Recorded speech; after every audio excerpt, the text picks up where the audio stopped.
Hey, welcome to video number 131 of Walker This Way with Hazel Walker, the queen of all things B&I and networking.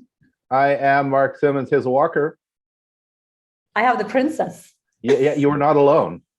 I know. You are not. I'm not alone either.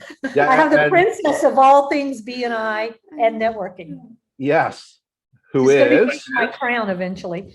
Megan Chilwood from Alabama. We're in Alabama at the lake house. Yes, yes, you are.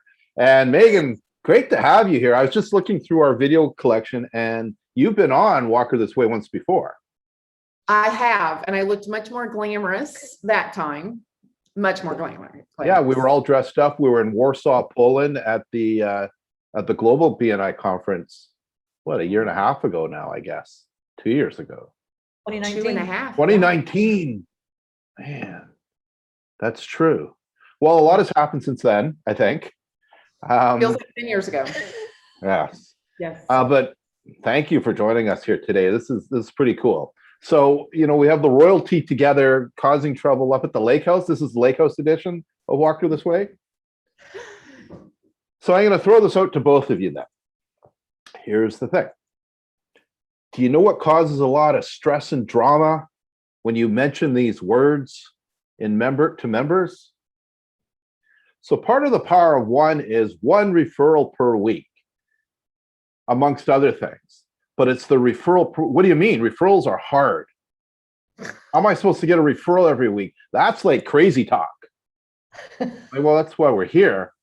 Now, that's the thing that causes the most drama and stress and a lot of discussions about that. And would love to have a discussion on referrals.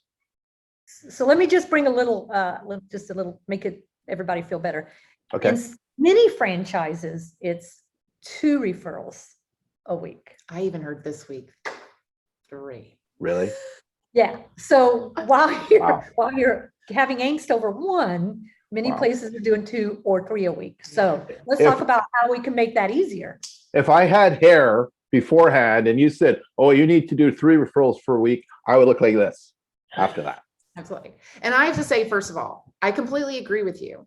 When you're trying to sit at the soccer game of your children and you are listening around you and you are trying to find referrals for people while you're trying to keep track of all the kids that you have at the soccer field, yes, referrals are absolutely hard.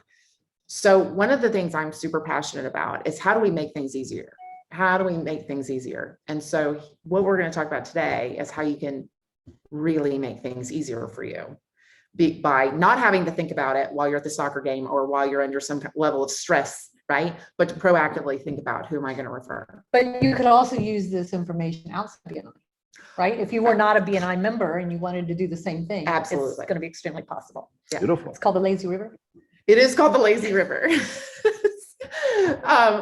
So one of the places that we love going every summer has a lazy river where we go to vacation every summer, has the lazy river. And what I love, and my mother-in-law loves the lazy river, is because you can sit on a raft and you can do nothing and you can float around the lazy river on a consistent basis. Or you can be like my son who wants to go faster. And so he swims with the lazy river and he laps us over and over and over again. But what you have to have in order to be able to really use the lazy river, right, is this perfect flow. The water continues to flow, so it pushes you along. And keeps coming right back around over and over again. Over and over again. So I thought to myself, what if we created the lazy river in the chapter? Meaning we have referral flow from one person to the next person, and the next person, and the next person, and there's no end. So if you think about real estate and you think about real estate agent on through the real estate transaction, right? Well, then we have to add who feeds the real estate agent. Mm-hmm. And maybe let's go outside their contact sphere. Maybe that is a person who is helping people with retirement because they're downsizing, meaning they're downsizing their home. And then we've got that referral flow going again. And so you just look at your chapter and you say, who's upstream, who's downstream, and how does all of that really work together? So my upstream is my referral source, mm-hmm. and my downstream are the people I'm going to give referrals to because they're going to make me look good. Absolutely. For my clients. 100%. Right. So picture perfect referral flow in your chapter. Now referrals become easy because the second step to that is every single person has one question that they ask every client for their downstream. And whenever I tell this story, this was really weird because I did this presentation on Tuesday with Hazel in the room. And every single time I do this presentation, I tell the story of the property and casualty insurance agent who started feeling guilty about getting all these referrals from real estate agents and mortgage lenders. And so she decided, how can I get referrals for the real estate agent and the mortgage lender? And she asked every single person 2 questions. Every person she sat down with, she quoted, or she got closed as a deal for herself. She asked 2 questions. Question number 1, are you planning on moving in the next 4 years? Upsizing or downsizing? Upsizing, downsizing, moving to wherever, right? So that she could see if there's a referral for the real estate agent. And second question, have you had your mortgage reviewed within the last 2 years? And so she could figure out if she had referrals for the mortgage person as well. And that was Hazel when she was a property and casualty insurance agent. Yeah. So how easy is it for her? Every single person, she asked those 2 questions every single time. How many people did you think you were seeing on a daily basis? Well, I was doing reviews for clients, so I would typically do a review at least 1 to 2 a day.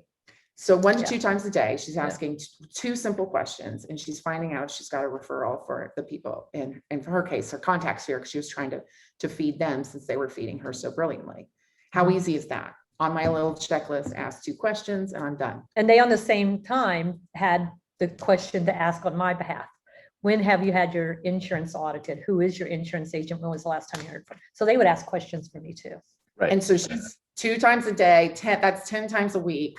10 times a week, how many people are going to answer? Yes, or they mostly what they would do is tell a story. Oh yeah, they would tell you the story. Yes, we're gonna expand our family. We're expecting a child. We're gonna expand our family. Blah blah blah.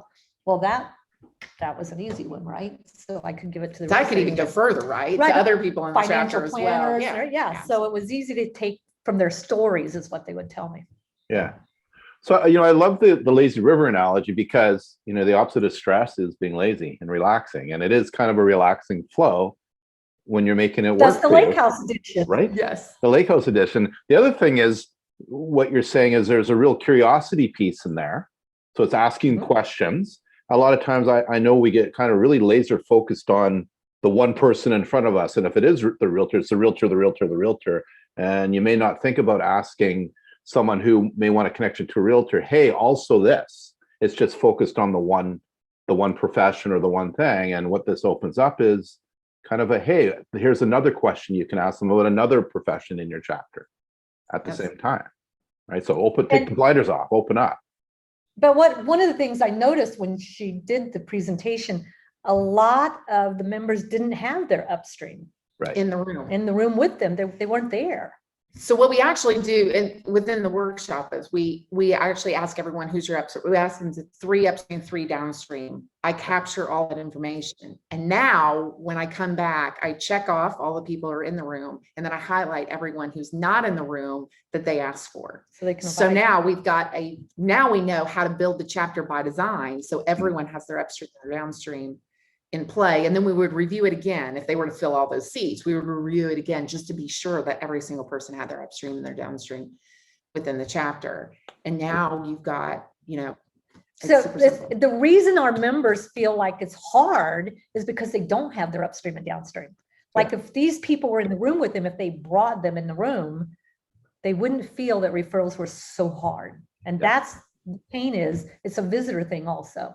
And for the executive directors who might be listening to this, or director consultants or whomever, the other thing that is so awesome about having this conversation is how much I have learned about what people are feeling comfortable talking about, right? Because the one question also has to be a question that I'm comfortable asking. Mm-hmm. So I said to someone, what's the one question I could ask on your behalf? And they said, are you suffering from mental health issues? So Mark, are you suffering from mental health issues? And I sat back and I said, do people actually feel comfortable asking that question? And they're like, no, probably not. I said, yeah, give me a question that I would feel like that someone else would feel comfortable. Because if you asked me to ask that to every single person, that would be kind of weird. And then I even said, which the roofer got a real kick out of. And I said, and yeah, and if my roofer asked me, are you suffering from stress or do you feel abnormally stressed right at this moment? That would feel weird too. But it would be fine if my chiropractor asked me that question, right? Correct. So you've got to just kind of think about, but it can be as simple as who's my upstream and what question do I want them to ask of me? And if you just start there with that super simple one, you can then, in theory, you can go into other questions that other people would be comfortable asking, Right. but just start super small and super simple. Right. All right. That sounds like amazing advice. And what you're talking about, it opens up doors to many other opportunities, which we're always looking for. Opportunities for referrals, opportunities to grow membership in your chapter, and many other things with one simple question. Who's your upstream? Right. Yes. All right. You And I know, will say, let me just say this too. It sounds Okay. really, really simple and some people will have trouble with it. So the question before the question, if somebody's struggling with this, the question before the question is, who do I want to work with? And Hazel does a great job of who's your target market and all that kind of stuff. Who's your target market? And then where is that person before they know that they need you? That specific target market. So you might have to ask yourself that question before you can figure out who your upstream and your downstream is. Sounds simple, but it takes some work, just like everything. takes some work, but the work is worth it and pays off in the end. Yeah. So Megan, thank you for being with us today. I'm not sure how Alabama will be after Megan and Hazel finish at the lake house. It's not just Alabama that has to fear. Remember, I have franchises in Canada and Indiana, all influenced. Well, great influences. So Hazel, Yes. thank you. Listen, you guys get the last word. I always end it, but you guys get the last Good word. have last word. Well, my last word would be willing to do the work that it takes.